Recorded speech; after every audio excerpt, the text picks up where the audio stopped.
Assalamualaikum, halo Mugaru Lovers. Jumpa lagi dengan aku Chavia dan aku Zaira dalam acara apa nih?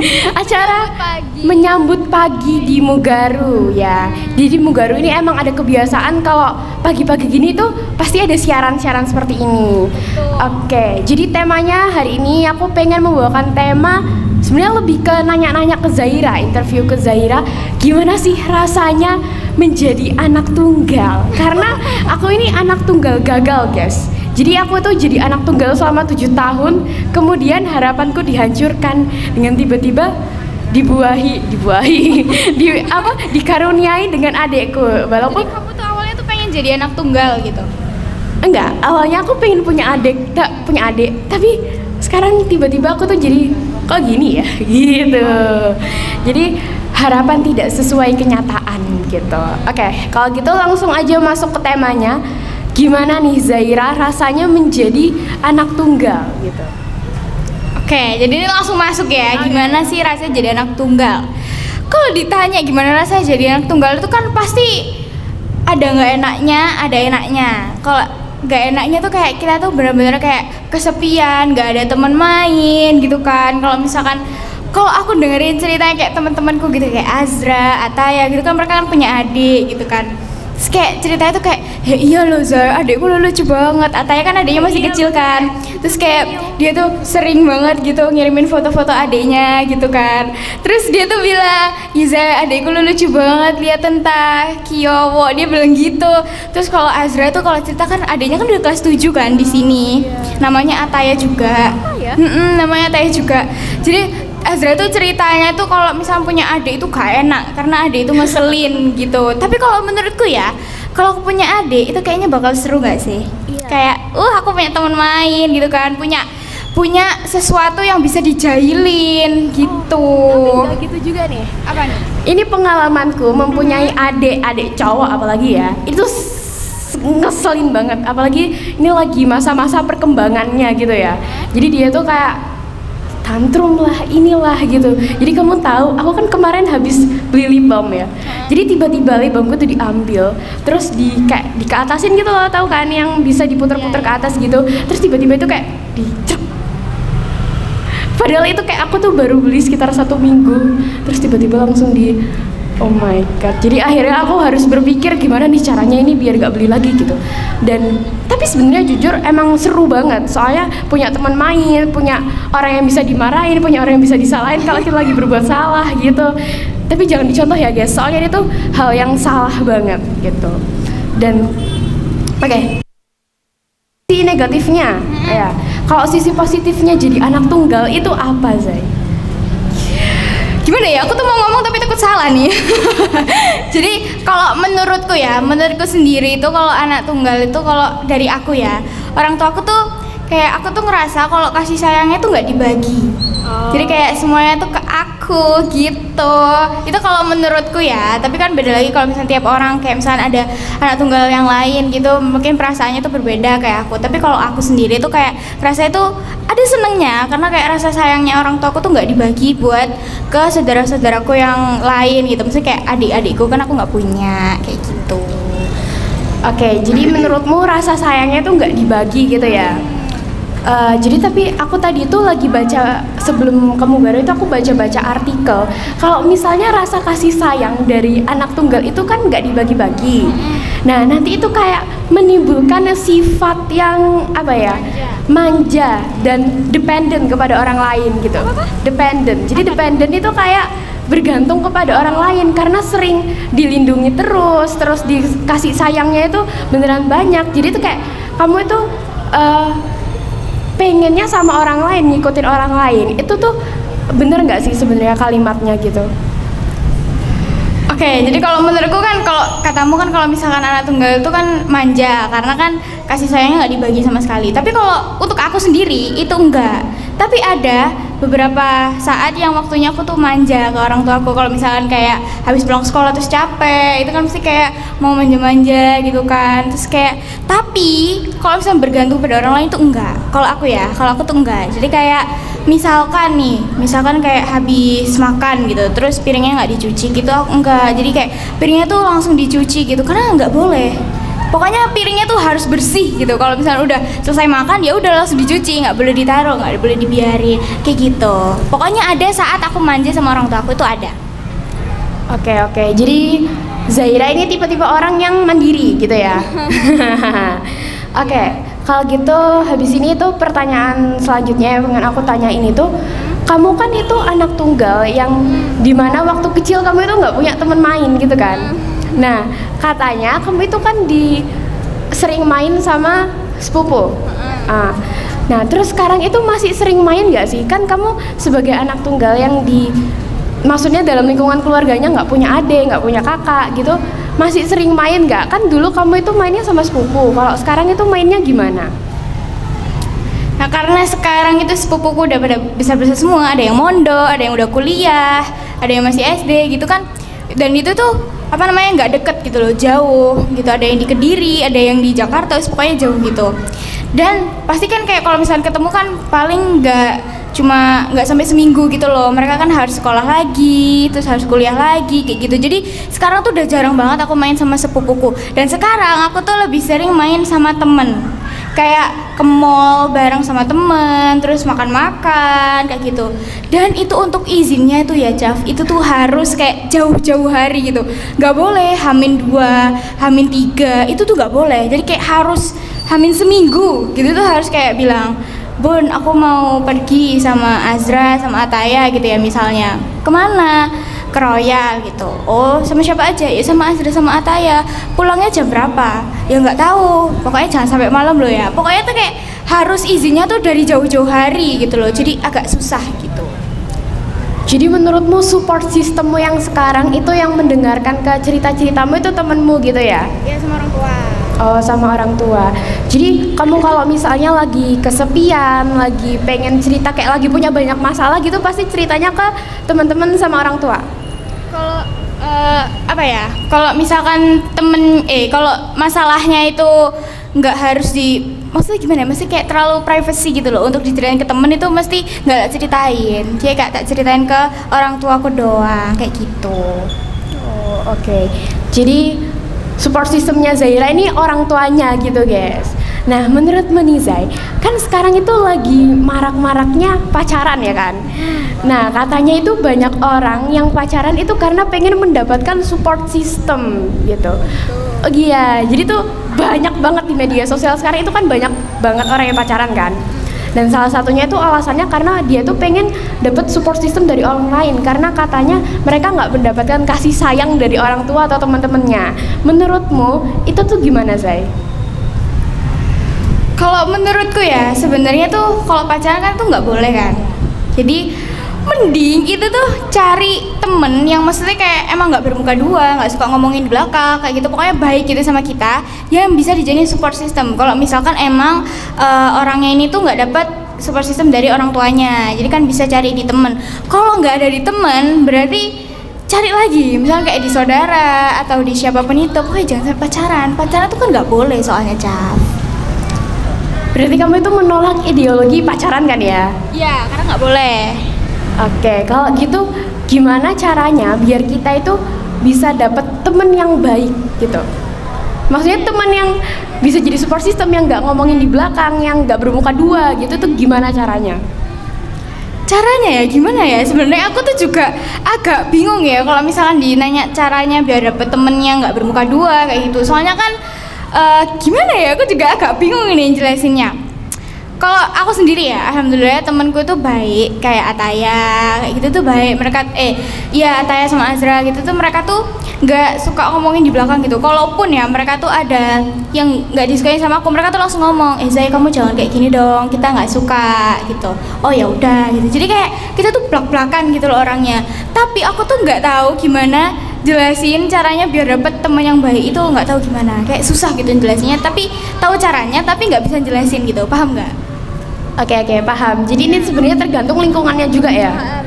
Oke, kalau gitu daripada pertanyaan gimana caranya dapat teman yang baik, gimana caranya menimbulkan kita itu kayak menciptakan lingkungan pertemanan yang baik gitu. Oke, gimana caranya untuk menciptakan lingkungan pertemanan yang baik? Jadi caranya tuh sebenarnya dari kita sendiri. Kita tuh harus memancarkan energi positif gitu kan, nggak boleh negatif. Jadi kita tuh harus baik sama sesama teman, kayak nggak boleh kayak gosip-gosipin, gibah-gibahin gitu tuh nggak boleh ya kan, karena kan kita sesama teman gitu. Nah kalau misalkan dari kita sendiri tuh udah baik, itu pasti nanti teman-temannya juga ikut baik. Kalau ada temen yang nggak baik, berarti itu emang bukan buat kita. Maksudnya kayak temennya tuh bukan mau temenan sama kita, karena kan mereka nggak suka sama kita. Tapi kita tuh harus nggak boleh nggak suka balik, itu nggak boleh, karena kita tuh gimana ya, maksudnya harus positif gitu kan, kayak energi itu harus positif itu supaya kita tuh bisa mendapatkan teman yang lebih banyak. Oh, jadi kita tuh harus memancarkan energi positif, aura-aura positif gitu. Tapi ya, kalau misalnya kita terlanjur kayak di dalam pertemanan yang toksik banget gitu, terus ada orang-orang yang gaslighting itu jadi kayak sebenarnya dia tuh yang salah, tapi dia tuh nyalain kita. Cara keluarnya biar kita nggak disalahin, biar kita tuh nggak diomongin itu gimana sebenarnya? Oke, ini sebenarnya agak-agak relate ya. Jadi caranya tuh kalau misalkan dia itu kayak dia yang salah, tapi dia nggak mau disalahin malah nunjukin kita, itu mending kita tuh speak up. Kalau misalkan sampai manggil guru gitu ya, kita tuh langsung ngomong, loh Pak, saya tuh nggak salah, dia yang salah, dia tuh gini, terus dia tuh nuduh saya kayak gini. Jadi harusnya saya nggak salah dong Pak. Terus kita tuh minta pendapat gurunya. Kalau misalkan gurunya itu emang nganggap kita itu nggak salah, berarti ya dia yang salah dong. Harusnya dia dong yang dimarahin atau enggak yang dikasih pengertian atau kayak penjelasan, kamu kalau kamu itu yang salah, kamu tuh nggak boleh nyalahin orang lain. Kalau misalkan itu tuh salah kamu, harusnya tuh kayak gitu Cap. Jadi nggak boleh nuduh-nuduh orang tuh nggak boleh ya. Jadi emang di pertemanan kita itu harus nyari teman-teman yang bener bener baik, yang kayak gak gaslighting, karena emang beberapa orang di dunia ini itu suka banget sama yang namanya gaslighting gitu guys. Jadi kita itu beneran sebenarnya ini sangatlah langka sebenarnya orang yang gak suka gaslighting, karena siapa yang orang yang mau nyalain dirinya sendiri gitu kan. Mereka tuh ya pengennya, oh kita nggak salah sebenarnya. Kalau dari sudut pandang mereka tuh ngomongnya kita tuh nggak salah, dia yang salah. Tapi kita juga harus introspeksi diri, karena bisa jadi kita yang salah gitu kan Zai. Betul banget ya. Dan kamu relate kan sama kejadian ini.